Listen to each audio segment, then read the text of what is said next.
Y yo creo que desafortunadamente sí se ha impuesto. Yo no creo haber dicho algo distinto. Yo creo que efectivamente sí, desafortunadamente la Revolución Rusa en un momento determinado sufre un proceso de involución. Esto ha sido muy estudiado por muchos autores. Igual la Revolución China en un momento dado sufre un proceso de involución. Igual quizá Cuba hace algunos pocos años ha empezado también a sufrir procesos de involución y en ese sentido de burocratización sin duda alguna, yo creo. Podríamos discrepar tal vez respecto de cómo evaluamos ciertos personajes históricos. Yo realmente creo que Lenin representa el lado de la Revolución Popular Soviética y creo que la prueba evidente de eso es que cuando están a punto de tomar el poder los bolcheviques, esto también ha sido estudiado por muchos analistas, él de alguna manera en los hechos reniega de su teoría del partido que había sostenido desde 1902 y se vuelve, así han dicho los autores, una especie de Lenin consejista, con la consigna de todo el poder a los soviets. Y cuando él se muere, él tiene justamente un texto que es uno de sus últimos textos escritos, que se llama Contra la burocracia, donde lo que él propone es precisamente atajar esos procesos de burocratización, detener el proceso de centralización del poder en una persona que él ya la ve, que es Stalin, y él dice, ¿cuál es la única manera de resolver esto? Y él propone que se aumente el poder de lo que entonces se llamaba la inspección obrero-campesina, que era justamente la manera, digamos, la herencia de lo que había quedado de los soviets, ¿no?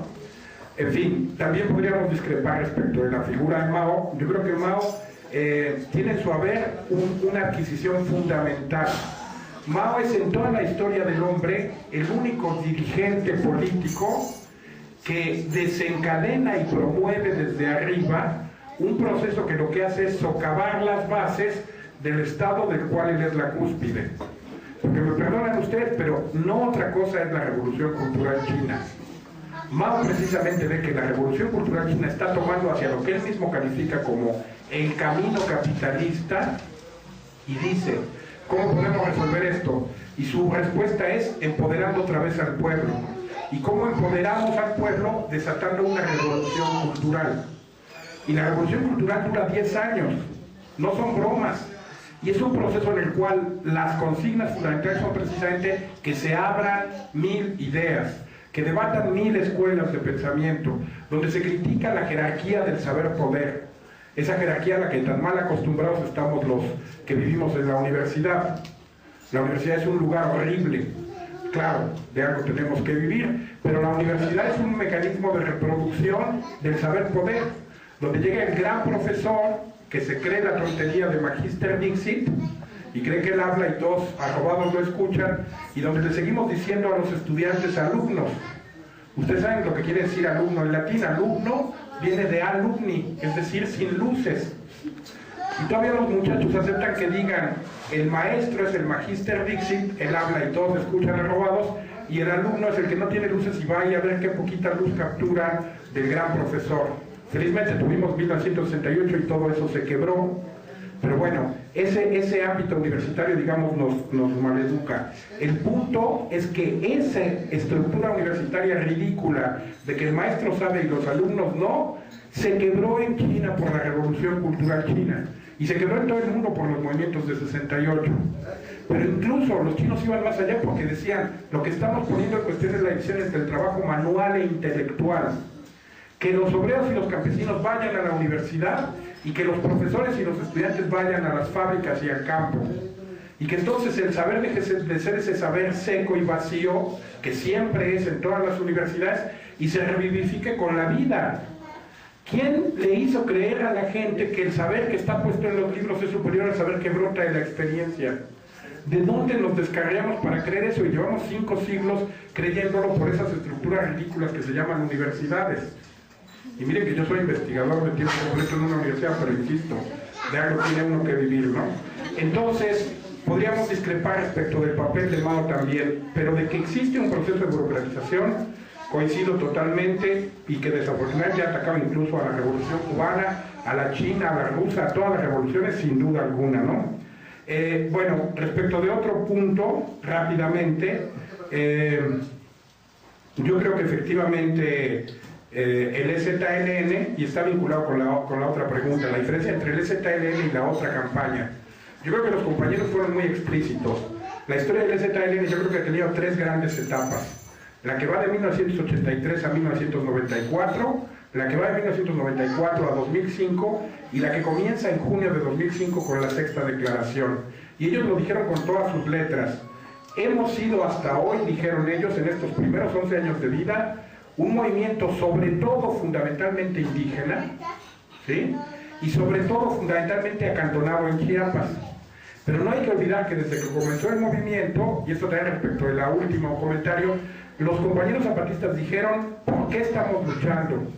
Y respondían, para todos todo, para nosotros nada. Y yo creo que ese es el sentido profundo de la otra campaña. Como dice Sergio, ellos tienen tal fuerza, tal capacidad de organización, tal estructuración, que si ellos fuesen egoístas, ellos podrían decir tranquilamente, nosotros construimos nuestros caracoles, tenemos nuestros municipios autónomos, hacemos la otra economía, la otra cultura, el otro gobierno, la otra política, vivimos fantásticamente, porque me perdonan, pero en los caracoles se vive maravillosamente, a pesar de toda la precariedad material y económica, el aire que ahí se respira es distinto. Ahí no hay la lógica del lucro, ahí no hay la lógica del individualismo posesivo, de quítate tú para ponerme yo. Ahí no hay efectivamente la política degradada y corrupta de todos los partidos políticos sin excepción alguna. Ahí no hay la falsa y tonta también idea de que la alta cultura es superior a la baja cultura. Todo eso se está quebrando en los hechos. Y fíjense qué generosos son los compañeros zapatistas, porque ellos dicen, esto que hemos logrado nosotros, en 5 siglos de lucha, estamos dispuestos a ponerlo en juego y en la balanza de la apuesta, ¿a cambio de qué? A cambio de generar un movimiento que ahora ya no va a ser chiapaneco, sino nacional, y que va a ser un movimiento que efectivamente ya no lucha solo por las demandas indígenas, sino por las demandas de todo el pueblo mexicano, de todos los sectores subalternos. Esa es la diferencia y a la vez la articulación entre el EZLN y la otra campaña. Al contrario, la otra campaña justamente es el momento en el cual los zapatistas dicen, ponemos en juego todas nuestras enormes y grandísimas conquistas, estamos dispuestos a arriesgarlas. ¿Para qué? Para que el pueblo mexicano se libere. Y relean la sexta declaración, porque ahí está dicho con todas sus letras. Ellos dicen efectivamente, nosotros no podríamos seguir viviendo libremente y alegremente en los caracoles como vivimos ahora, mientras nuestro país México se cae a pedazos. Tenemos que dar un paso adelante y por eso lanzan la otra campaña, ¿no? ¿Dónde se ubica aquí el PRI de Peña Nieto? Yo creo que los hechos son testarudos y lo han demostrado. El PRI es parte de esta burguesía transnacional. El PRI efectivamente es parte de esa derecha funcional y entonces, claro, ellos están peleando porque quieren tener la titularidad y el poder, pero naturalmente ambos representan esa burguesía transnacional de la que yo hablo, que quiere vender el país en pedacitos, es la que empezó con Miguel de la Madrid. Es lo que se llamó políticas neoliberales. Y ellos efectivamente no les importa un comino el mercado interno, ni el salario real, ni el consumo interno, ni nada de eso. ¿Sí? Y son ellos justamente los que quieren destruir al país, y entonces por eso no hubo gran cambio cuando pasamos de Zedillo a Fox y de Fox a Calderón. Y si pasamos de Calderón a Peña Nieto no va a haber gran cambio en ese sentido.